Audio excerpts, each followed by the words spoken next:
Si vous aimez lire et si vous aimez surtout le polar, l'endroit où il faut être, c'est demain, ici au Stift à Strasbourg. Vers 16 h, il y aura une rencontre littéraire avec des passionnés de polar. Il y en aura deux ici présents avec moi. Bonjour Pierre Marchand. Bonjour. Le Verger éditeur, directeur éditorial, et à vos côtés, l'écrivain Pierre Crête. Bonjour. Merci d'être venu du Haut-Rhin pour nous parler un petit peu de votre passion. Pourquoi s'appeler? C'est la police, les enquêtes, les meurtres, on rentre dans l'intimité des gens, dans ce qui est caché. Oui, c'est-à-dire que je pense que lorsque quelqu'un meurt, d'une façon générale, tout son entourage, toutes les personnes qui sont autour, sont confrontées à quelque chose d'extrême, sont obligées de se révéler autour du vide qui est laissé autour de cette mort, et que ce soit les envies, que ce soit les regrets, que ce soit on peut parler de choses très très pointues. Le disparu de la route des vins, publié au Verger éditeur, est écrit par Pierre Crête. On retrouve un petit peu ce que vient d'expliquer Pierre Marchand. Oui, absolument. Absolument. Avec en plus, si je peux compléter ce que vient de dire Pierre, c'est ce que les gens aiment bien, je crois, dans le polar aussi, c'est qu'on leur raconte une histoire. En conte de fées raconte une histoire aussi. Oui, il n'y a pas de sang, il n'y a pas de meurtre, il n'y a pas de coucherie, c'est moins drôle. Oui, mais peut-être, mais ce que je crois, ce que les gens aiment bien par rapport à des choses comme le nouveau roman ou l'autofiction, où il n'y a pas vraiment la narration de quelque chose. Vous avez une collection, Les Enquêtes rhénanes, où vous publiez 14 bouquins, 14 polars. Est-ce que l'Alsace et le bassin rhénan se prêtent bien à ce genre d'histoire ? Ça se prête merveilleusement bien, parce que le polar de nos jours explore tout un tas de choses. On trouve maintenant des polars qui sont humoristiques, on trouve des polars qui sont historiques, on trouve des polars qui sont thématiques sur des sujets de société. Et l'Alsace, avec cette diversité extraordinaire de paysages, d'histoires, de culture, est un terreau magnifique pour faire ce genre de polar. Et alors vous, Pierre, vous avez pris le truc le plus emblématique de la région, c'est la route des vins.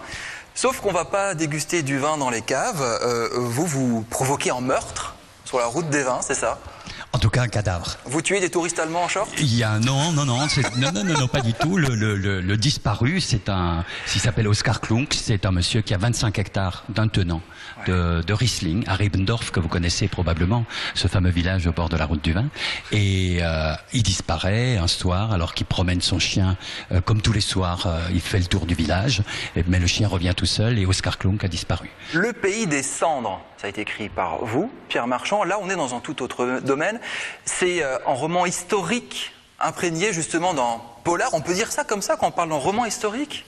Oui, ben c'est un polar, hein, c'est un thriller, c'est un polar à suspense, mais l'idée c'était aussi de refaire vivre une grande époque de l'Alsace qui était la fin du 1682. Voilà, 1682. Il faut savoir qu'en 1681, Strasbourg a fait sa reddition aux armées de Louis XIV, et ça a été la dernière grande bataille qui a permis au roi Soleil de s'approprier sa belle province, son beau jardin comme il l'appelait, et de faire basculer l'espace alsacien dans l'espace français pour la première fois. Et c'était le terme aussi pour l'Alsace de 2 siècles ininterrompus de guerre, au cours desquels on a perdu, selon les historiens ne sont pas d'accord, entre un tiers et la moitié de la population de l'Alsace. Il y a des villages qui ont disparu. C'était extrêmement dur, vraiment extrêmement dur. Et c'est un épisode dont on parle très peu. Je pique le bouquin, voilà, il y a en Sherlock Holmes au Königsbourg. Alors moi ça me ferait rire en Sherlock Holmes au Königsbourg, c'est pareil complètement improbable. Mais pas du tout, c'est exactement Sherlock Holmes. Donc en 1909 date de cette histoire.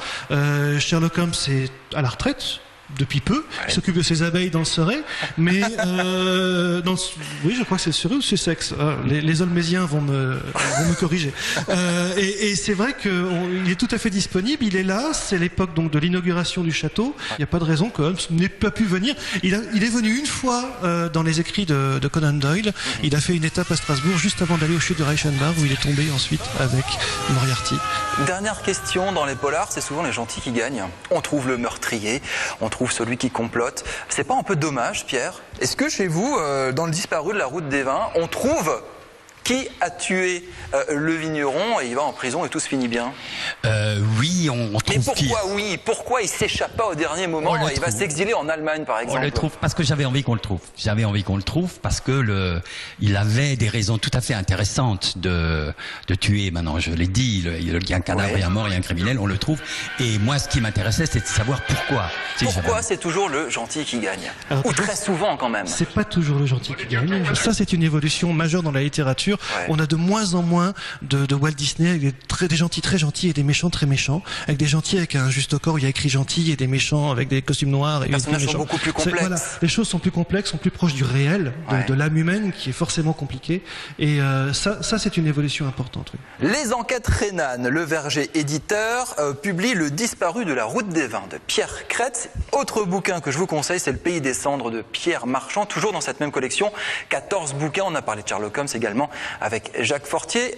Cercle de lecture demain, de dialogue, d'échange autour du polar, ça se passe au Stift à Strasbourg à partir de 16h pour cette bibliothèque idéale. Merci beaucoup de nous avoir fait partager en quelques minutes votre passion pour le polar.